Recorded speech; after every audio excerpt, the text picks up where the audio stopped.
зовут Сергей Потапов, я театральный режиссер из Якутии. Меня пригласили в Казахстан, в ваш театр, на постановку Чехова «Вишневый сад». Айбулат Джамгалиевич пригласил меня, мы с ним в Казани познакомились, на Урузе. Потом Талгат Ага, художественный руководитель театра, попросил, чтобы я попробовал поставить Чехова «Вишневый сад», потому что в театре нету Чехова, и генеральной линии театра, чтобы Чехов был в вашем театре, в репертуаре. И мы сейчас начинаем репетировать, мы уже начали репетировать. Кстати, казахстанский театр по менталитету очень похож с нашим Саха-театром, где я работаю, потому что мы все-таки тюрки, у нас одни предки. Поэтому как-то мне не очень сложно работать с казахскими артистами. Сложнее с русскими артистами иногда работать. У нас язык похожий, культура похожа. Мы самые северные тюрки. Говорят, что мы не жители Сибири, севера, да, мы пришли из степей.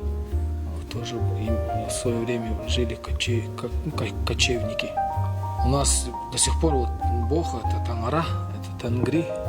У казахов тоже я знаю, что когда-то был бог Тангри. Спектакль, на самом деле Чехов это очень сложный такой автор, особенно для нас. Я много видел в России, в национальных театрах ставили, тюркских, бурятских, монгольских, и как-то не получается у нас с Чеховым. Он все-таки европейский такой автор.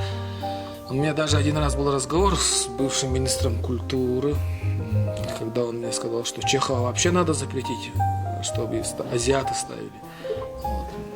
Он говорит, Шекспир, он ближе к вам. Шекспировские страсти, трагедия высокая, оно близко к малым народам. Но я думаю, что все-таки Чехов, он международный автор. И мы решили сделать Чехова казахом.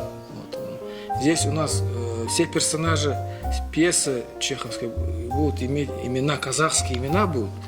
И место действия будет тоже Казахстан. Не Россия, а Казахстан. Но все-таки главная героиня приехала из Парижа. Такая будет казахская аристократия, дворянство такое.